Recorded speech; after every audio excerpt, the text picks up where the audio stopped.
Baik, saudara-saudara yang kasih, hari ini kita memasuki minggu yang terakhir di bulan 2 tahun 2021 ya.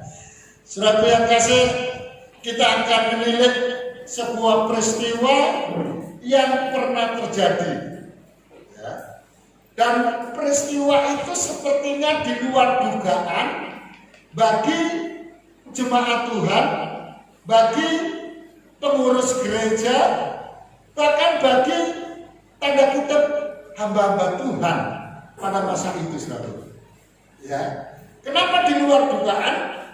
Karena biasanya dan dalam catatan sejarah ketika Yesus berada di dunia, ya, ini adalah peristiwa yang pertama, ya, yang terjadi di mana Tuhan Yesus marah.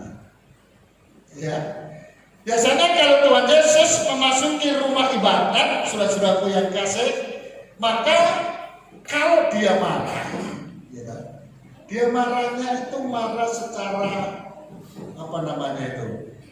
pikiran, ya, pikiran-pikiran yang terintimidasi, ya. Tuhan mau bebaskan.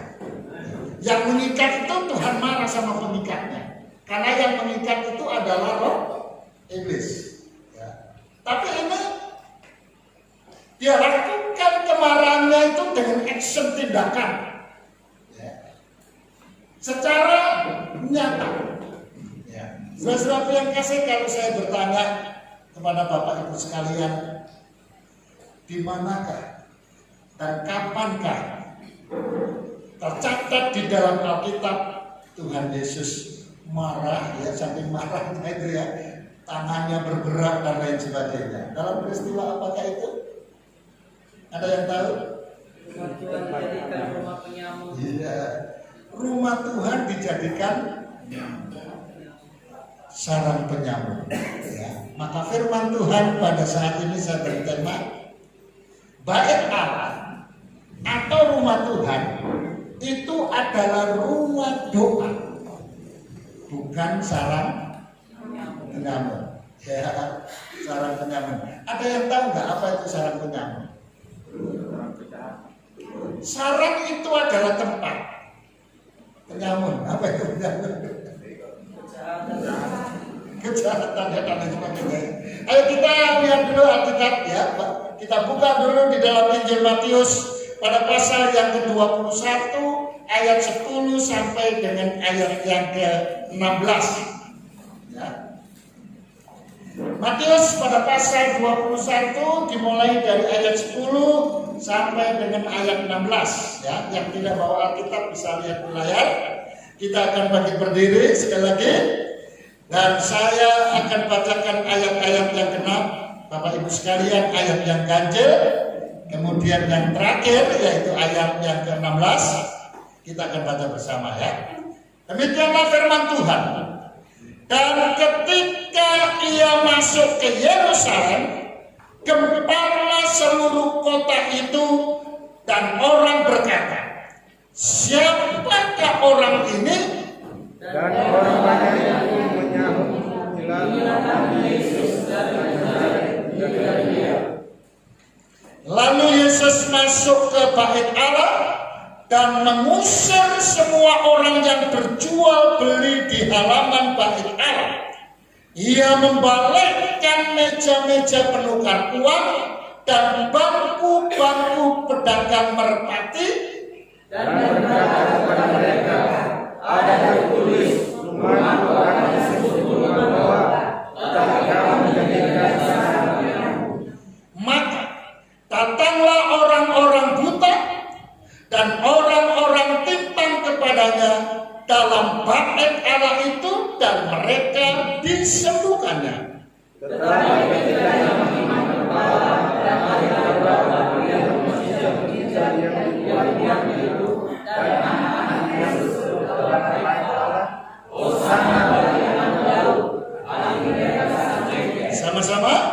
Lalu mereka berkata kepadanya, engkau kenal apa yang dikatakan anak-anak ini? Kata Yesus, aku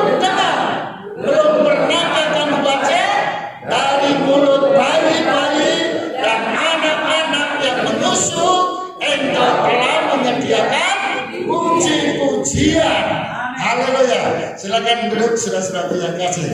Ya, inilah nasihat Tuhan firman kita, firman Tuhan yang kita dengar pada saat ini saudara-saudara yang kasih ya. Nah, Bapak Ibu dan saudara-saudara sekalian, ini adalah suatu kejadian 1 minggu sebelum Yesus disalib. Ya. Jadi peristiwa Yesus marah, saudara-saudaraku yang kasih, itu menjelang penyaliban Yesus. Ketika Yesus masuk ke kota Yerusalem dan disambut dengan seruan gempa, gegap gempita, ya, sorak-sorai, Hosana, Hosana, dan lain sebagainya, saudara-saudara yang kasih. Orang-orang mempermuliakan nama Yesus. Sampai pada akhirnya, saudara-saudara yang kasih, ketika ada orang-orang bertanya siapakah orang ini, ya, di ayat yang ke-11 barulah orang banyak itu, tidak satu orang banyak. Jadi keajaiban Yesus, kemuliaan Yesus, ya, itu dilihat oleh banyak orang. Ya, bahwasanya benar Yesus bisa menolong, bahwasanya benar Yesus bisa menyembuhkan, bahwasanya benar Yesus bisa menyelesaikan masalah. Suatu ya. Jadi ketika ada orang yang bertanya, begitu wibawanya Yesus, ya, siapakah orang ini? Ya. Lalu orang-orang yang banyak itu menjawabnya, ya, dia jawab apa? Inilah Nabi Yesus dari Nazaret di Galilea.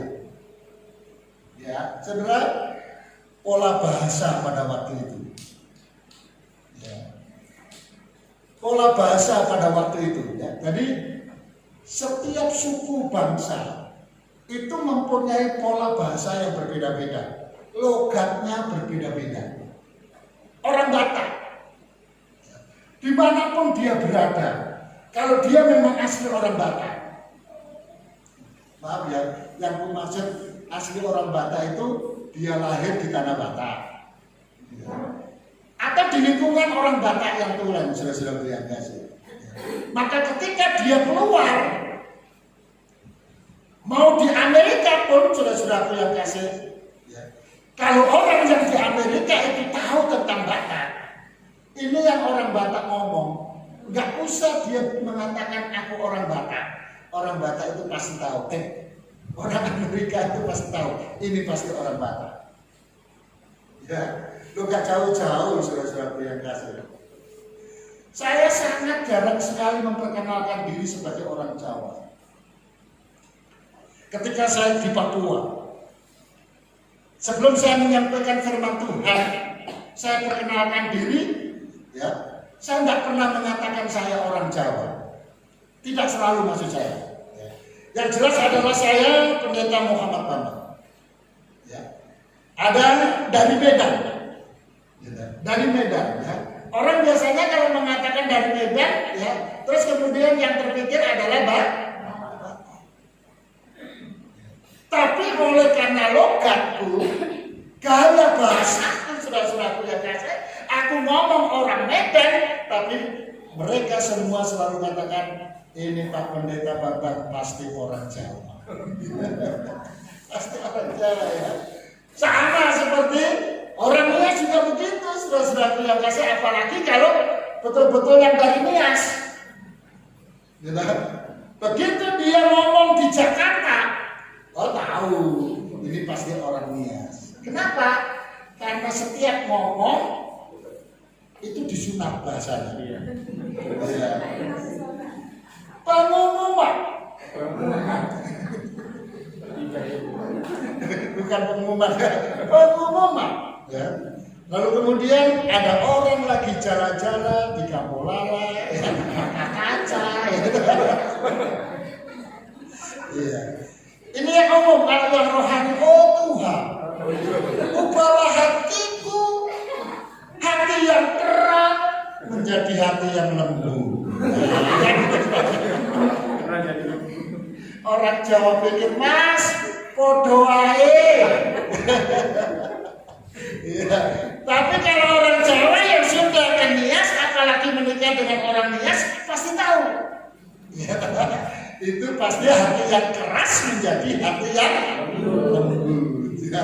Gaya bahasa beda-beda seperti itu. Nah, apa yang tertulis juga begitu. Budaya yang di Anda sana coba kalau dipikirkan nggak cocok, sudah. Ya. Dikatakan orang bertanya, siapakah orang ini? Menunjuk kepada Yesus. Siapakah orang ini? Lalu orang banyak mengatakan, inilah Nabi Yesus. Itu. Kalau gaya bahasa Indonesia kan nggak cocok. Inilah Nabi Yesus kan gitu kan. Ya, saudaraku, apakah Yesus Nabi? Halo. Apakah Yesus Nabi? Lebih daripada itu, ya. Karena beda sebetulnya Nabi dengan Allah. Nabi ada keterbatasan, tapi kalau Allah tidak ada keterbatasan. Tapi memang budaya pada saat itu, ya saudaraku, ya, tak mungkin dia mengatakan ini adalah Allah. Ya, saudaraku. Maka itu jawabannya adalah ini Nabi Yesus. Terlepas daripada itu semua, saudara-saudaraku yang kasih, kita bisa melihat Yesus marah ketika orang-orang yang ada di situ. Ini kan di lingkungan bait Allah, di pelataran bait Allah, di dekat dengan bait Allah, saudara-saudara yang kasih. Jadi itu dikotori dengan kalimat yang kita dengar bersama dan kita sudah memahami, tapi mengerti, nggak tahu. Kita saja yang kasih. Ya, kita harusnya memahami dan mengerti supaya kita tidak salah. Tuhan marah karena penyamun itu. Lalu penyamun itu apa? Ya. Orang-orang yang berdosa, orang-orang yang melakukan jual beli di bait Allah, ya, dan lain sebagainya. Saya punya catatan begini. Ketika Yesus masuk kota Yerusalem dan disambut seruan gempar, Hosana gegap gempita itu, ya. Namun di satu sisi Tuhan membersihkan bait suci yang sudah dikotori oleh imam-imam. Ya, kalau kita berbicara tentang imam-imam itu berbicara tentang siapa ya? Iya, hamba-hamba Tuhan. Ahli Taurat yang korup dengan praktek-praktek kotor, ya. Sehingga rumah Tuhan itu pada akhirnya dijadikan sarang penyamun. Iya, saudara-saudara yang kasih. Nanti kita akan lihat apa itu sarang penyamun, ya. Yaitu jual beli dan urusan politik masuk dalam gereja. Ya. Saudara-saudara yang kasih, inilah yang membuat Yesus marah. Ingat, Israel itu pernah dibuang ke Asur dan juga pernah yang terkenal di Babel. Kenapa dia dibuang oleh Tuhan padahal itu adalah umat pilihannya? Dalam catatan sejarah, karena mereka tidak mentaati hukum daripada Tuhan dan mencemari itu bait Allah. Ya, itulah sebabnya Yesus membersihkan bait suci atau gerejanya, dan hal ini mengakibatkan kegemparan. Ya, ada kalimat kegemparan, ya. Ketika Yesus atau ia masuk ke Yerusalem, gempar. Ya. Kenapa? Karena Yesus marah, mengadakan pembersihan. Ya. Saudara, bangsa kita juga begitu. Ketika bangsa ini, pemerintahan ini, presiden dan lain sebagainya ingin mengadakan pembersihan, ya. Orang-orang yang nakal, orang-orang yang kotor, korup dan lain sebagainya, ditangkapi, masukkan penjara, saudara-saudaraku, dibersihkan, dipecat, maka gempa. Ya, karena itu ada sebuah pemulihan. Maka itu saudara-saudaraku, kalau kita ingin dipulihkan oleh Tuhan, siapkan hati, ya, untuk menahan rasa sakit. Ya, untuk apa? Untuk lepas daripada kungkungan kuasa dosa, kebiasaan-kebiasaan buruk. Saya bisa menyadari, ketika ada seseorang itu sangat sulit, sepertinya tidak bisa lepas daripada kebiasaan buruk. Saya bisa menyadari, saudara. Kenapa? Karena memang itu susah, itu sulit. Melakukan sesuatu yang baru atau merubah sesuatu yang menjadi biasa, terus kita lepaskan. Ya, itu susah. Makanya kan nggak heran ketika ada pepatah atau apa ya, lebih baik putus cinta daripada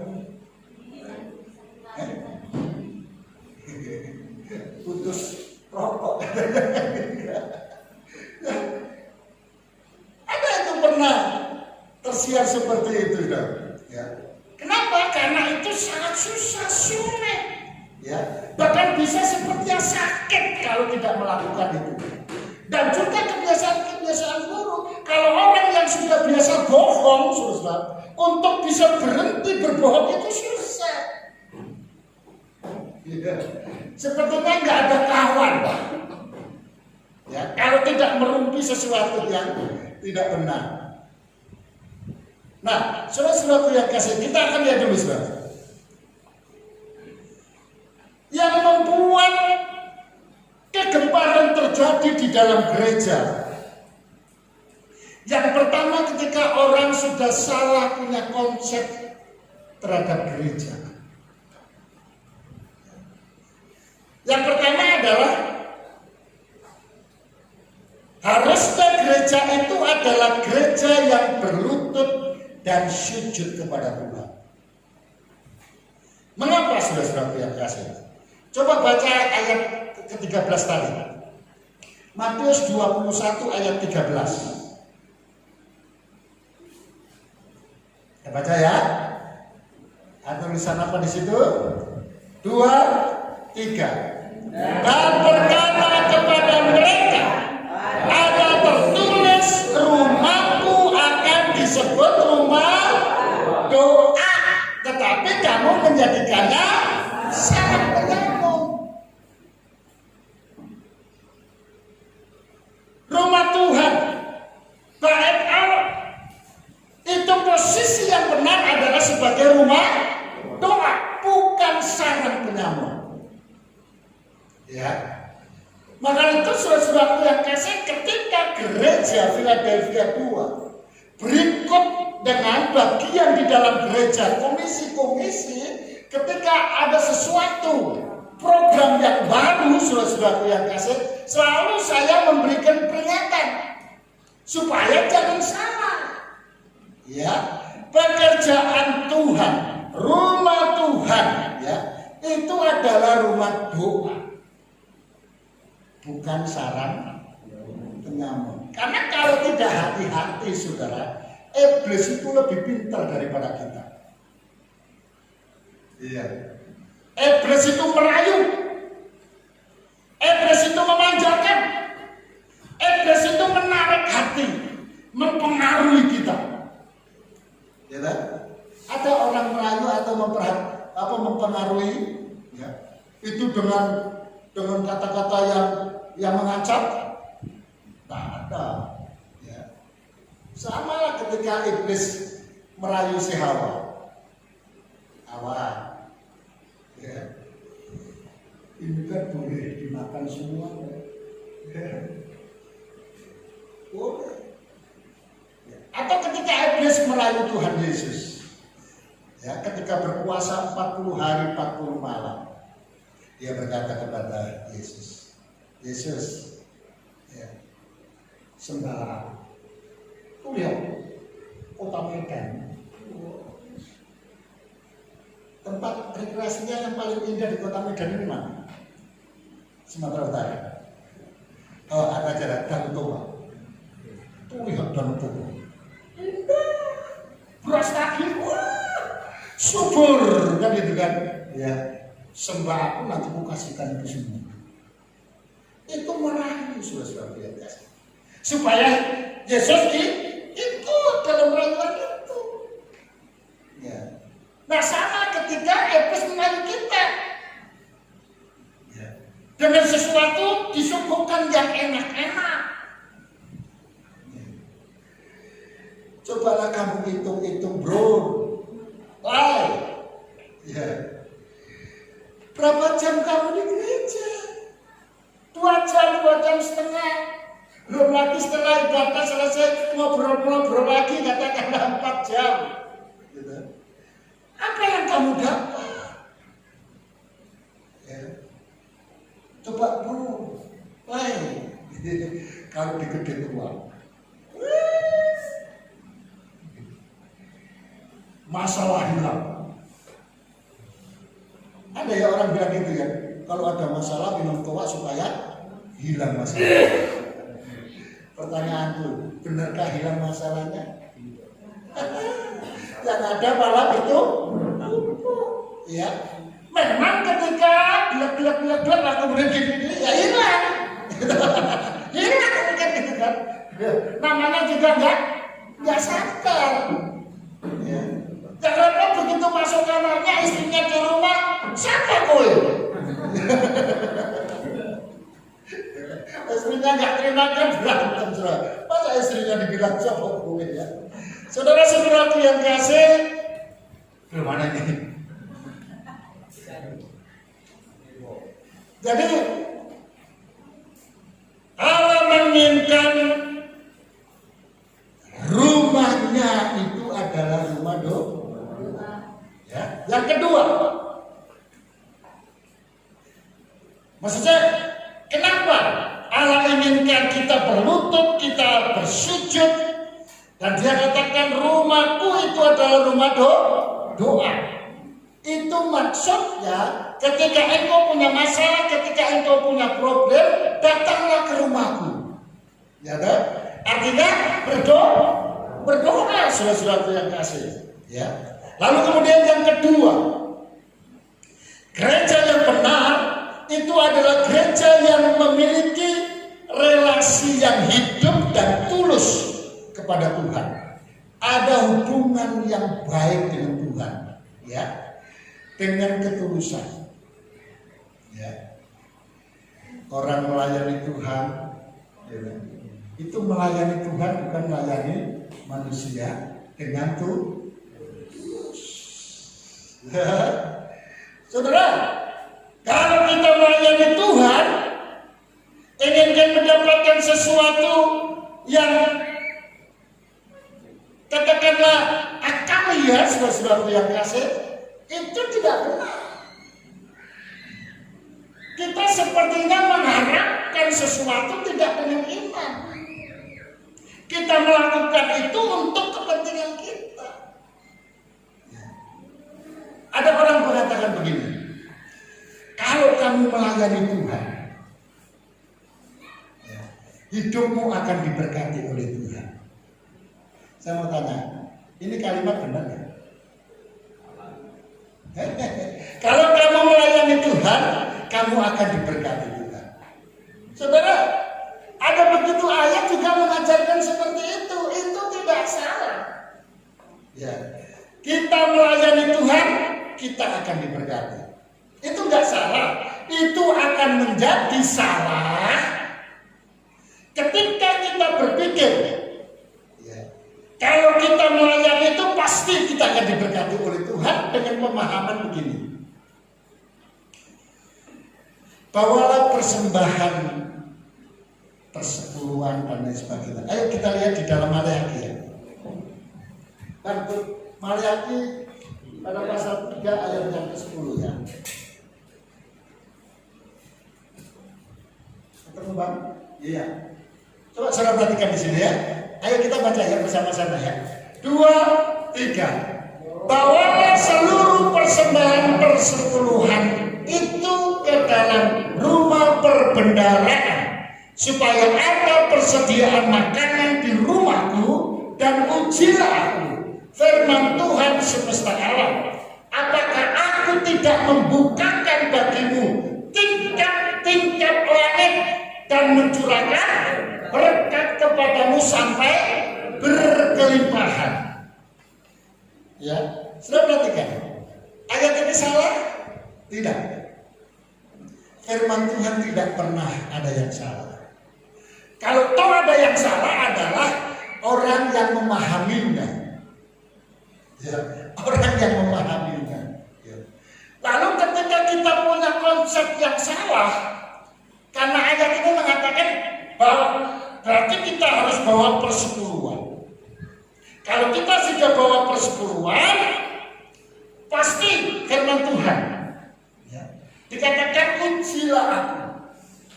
Firman Tuhan semesta alam, apakah aku tidak membukakan bagimu tingkap-tingkap terus mencurahkan berkat. Ya kan? Ya. Lalu kemudian ada hamba-hamba Tuhan sudah biasa menyampaikan, barang siapa memberi akan diberi. Siapa yang memberi banyak akan diberi banyak. Siapa yang memberi sedikit akan diberi sedikit. Siapa yang tidak memberi akan diam semua. Saudara-saudaraku yang kasih, ketika konsep kita salah, terus kita berpikir, hari Minggu saya akan bawa persepuluhan. Nih, saya lihat dalam 1-2 hari ini, aku dapat nggak ini? Ya, saudaraku, itu konsep yang salah. Kenapa?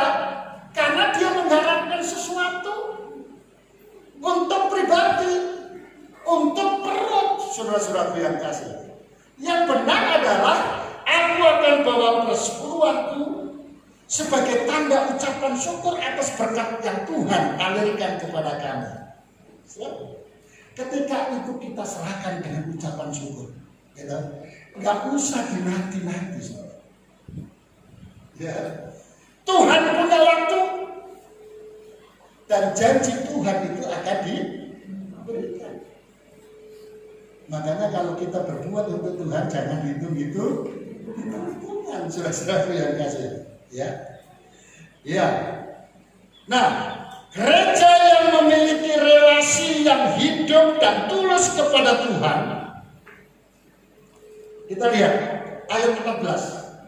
Ya, kita masih di dalam Matius 21. Ayat yang ke-14. Yuk kita akan baca bersama. 2, 3. Maka datanglah orang-orang buta dan orang-orang timpang kepadanya dalam bait Allah itu, dan mereka disembuhkannya. Dalam catatan sejarah yang lain, mereka yang datang kepada Tuhan itu ada banyak.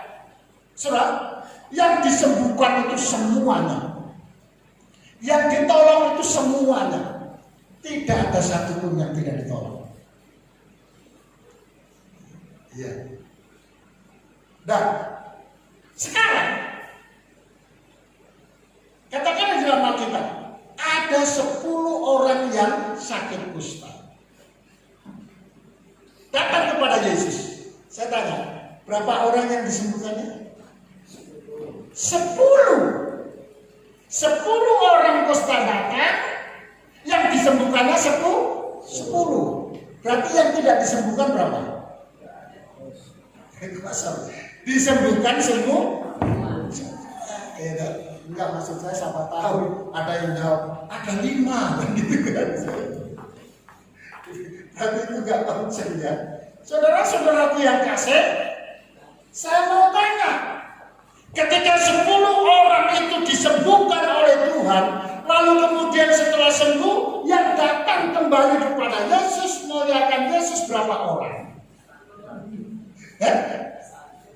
Cuma 1 orang, saudara.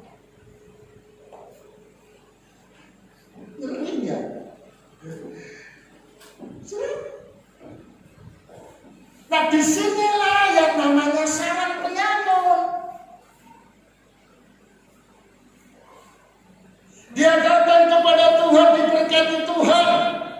Dia datang kepada Tuhan disembuhkan oleh Tuhan. Dia datang kepada Tuhan apa menjadi pergumulannya diberikan jalan keluar oleh Tuhan. Tapi begitu enak saudara-saudara yang kasih, dia tidak mempermuliakan nama Tuhan. Ke gereja, ibadah, ya. Tapi tidak ada tindakan muliakan Tuhan. Malah sebaliknya. Gitu. Malah sebaliknya, saudara-saudara. Itulah tidak terkecuali ada umat yang menjadi penyamun, ada pelayan Tuhan yang menjadi penyamun, bahkan ada hamba Tuhan yang jadi penyamun.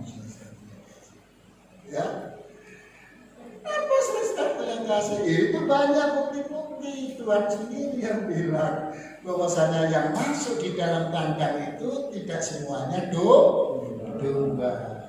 Karena di situ ada serigala yang berbulu.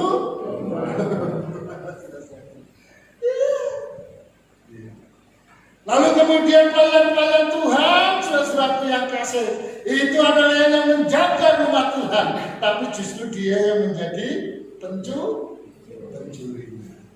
Ya, maka itu kita harus waspada, kita harus hati-hati. Ya. Sekarang kan zaman sudah modern, IT sudah luar biasa, saudara. Orang bergereja, saudara, itu sudah tidak memikirkan lagi nilai-nilai kekudusan. Pokoknya yang penting itu senang sudah. Gak cocok gereja ini, pindahlah gereja sana. Gitu. Nanti gak cocok lagi pindah gereja sono. Gitu. Sono gak cocok, sono lagi. Gitu. Padahal di kampung itu cuma 12 gereja. Kalau sudah dikelilingi satu-satu, 12 mentok. Larinya kemana lagi? Itu salah. Ya. Berbicara tentang masalah nggak ada yang nggak ada punya masalah. Ya, tapi masalah itu pasti bisa diselesaikan. Ya. Nah, saya sudah yang kasih sebetulnya ada. Ya, ini ada anak Tuhan itu susah sekali. Dipengaruhi dia susah. Pokoknya kalau aku nggak punya salah, ngapain aku pindah? Ya. Sebab kalau punya masalah baru pindah. Kita punya pikiran benar nggak ya? Aku pindah kalau punya masalah. Tapi orang selalu gitu. Ya, kalau pindah punya masalah. Ya. Coba kalau kita pikirkan secara hati nurani kita ya, gitu kan. Ya, nggak punya masalah, lalu pindah. Itu kira-kira gimana ya? Hukumnya begini. Nggak cocok ya. Padahal itu yang bagus, saudara. Ya. Artinya ketika nggak ada masalah, lalu kemudian nggak ada alasan pindah ya. Terus pindah ke suatu tempat, ya pasti itu nanti akan ketemu pendeta yang ditinggalkan dengan pendeta yang baru, saudara, itu bisa ketemu. Yang itu. Maka itu roh penyamun, sudah perhatikan dalam catatan saya, adalah roh yang menjadikan seseorang mau menerima berkat tanpa mau mengenal pemberi berkat itu. Sama seperti yang 10 tadi. Ya, mau dia menerima berkat dari Tuhan Yesus. Mau dia mendapatkan kelepasan dari penyakit, sehat. Oh, senang. Iya. Padahal coba suatu yang kasih. Saya mau tanya, penyakit bisa datang lagi? Bisa. Bahkan penyakit yang lain. Oh, ini corona belum pergi. Di luar negeri sudah ada virus baru. Apa namanya? Ebola ya. Baca berita sudah ya. Surat-surat yang biasa, ada virus yang baru katanya kan gitu. Maka yang benar adalah ketika kita sudah ditolong oleh Tuhan, maka kita harus melekat kepada Sang Pemberi pertolongan. Supaya apa? Kalau sekarang ditolong nanti pasti ya. Mereka yang tidak peduli terhadap relasi, tidak mau keintiman, hanya mau mengambil berkahnya saja, ya saudara, tidak mempermuliakan pemberi berkah itu bagian dari yang disebut penyamun. Yang ketiga, gereja itu mendemonstrasikan kuasa Allah melalui jemaat yang berdoa dan diberkati. Ya. Hari Sabtu yang akan datang itu akan mulai. Kita ada doa puasa. Ya. Doanya dari pagi ya. Saya terangkan sedikit ya. Doa kita beda dengan doa tetangga ya. Kalau doa tetangga begitu bangun makan dulu. Sekitar jam 5 makan dulu, habis itu nggak makan, ya kan gitu kan sampai sore ya. Itu kalau yang seharian. Kalau sampai siang yang setengah hari.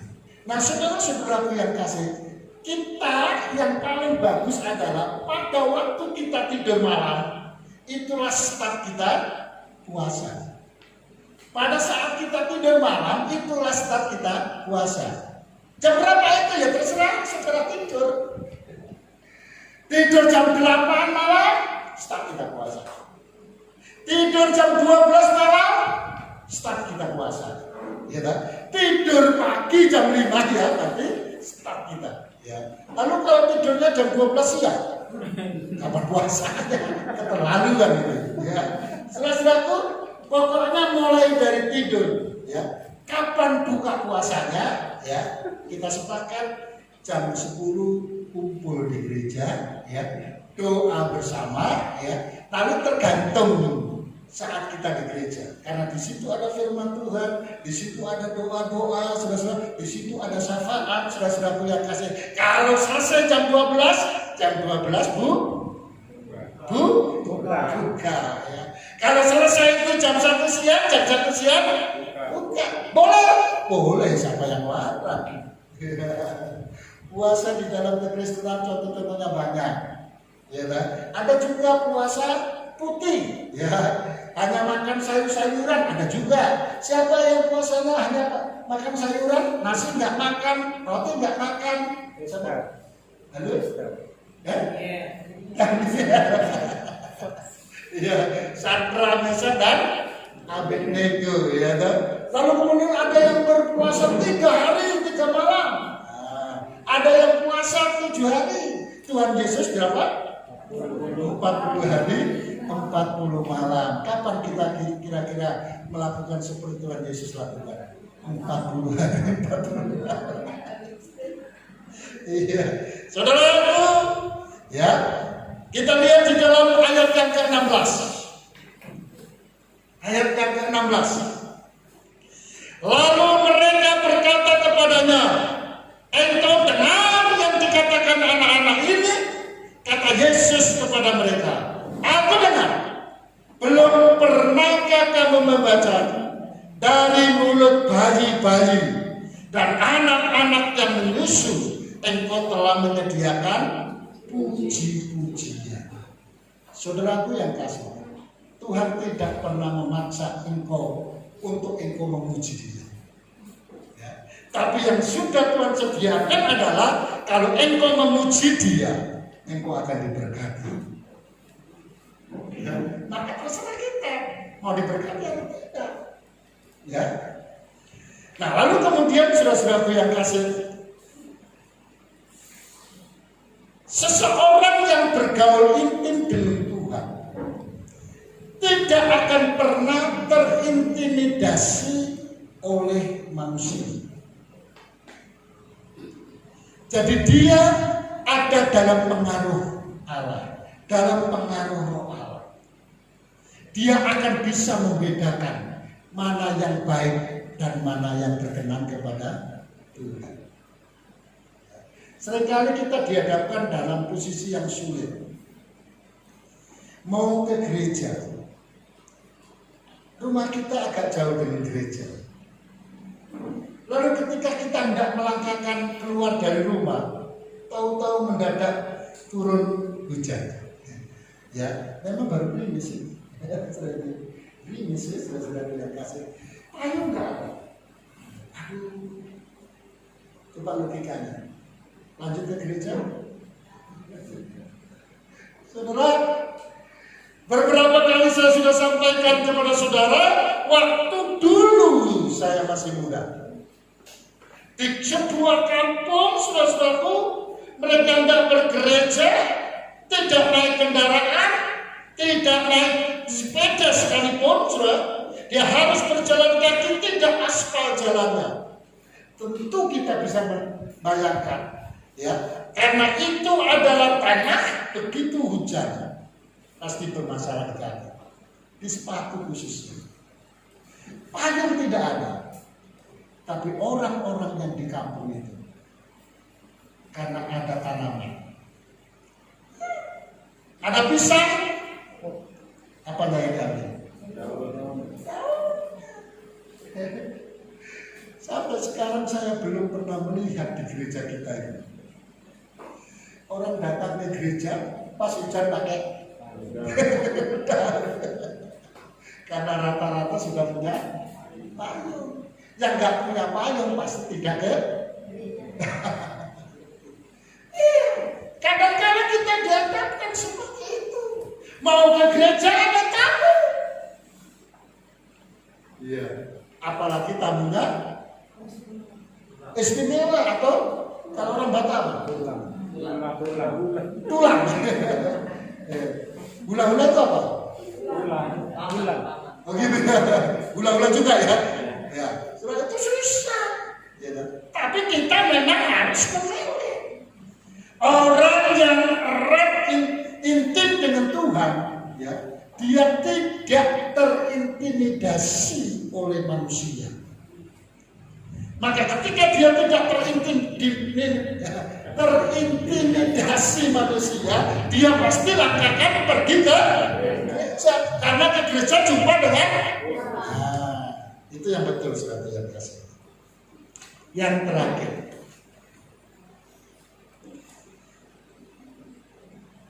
yang keempat adalah gereja yang menjembah dalam roh dan kebenaran.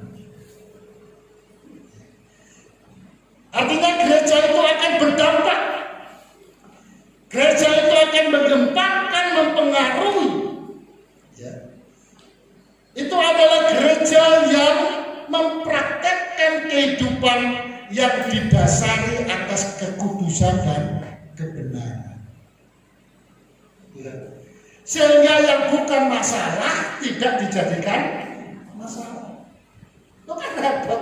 Sebetulnya itu nggak masalah, malah dijadikan masalah. Yang masalah malah dibiarkan. Kan harus diselesaikan yang benar, saudara-saudara yang kasih. Ya. Ayo Bapak Ibu dan saudara sekalian, kita renungkan. Pemain musik silakan maju ke depan. Lalu kemudian kita bangkit berdiri seluruh sedang jemaat Tuhan. Perhatikan. Rumahku. Kita diminta oleh Tuhan untuk berdoa. Surat catat dalam pikiran kita baik-baik. Yang benar, doa bukan persiapan untuk perang. Sekali lagi, doa bukan persiapan untuk perang, tetapi doa adalah perang.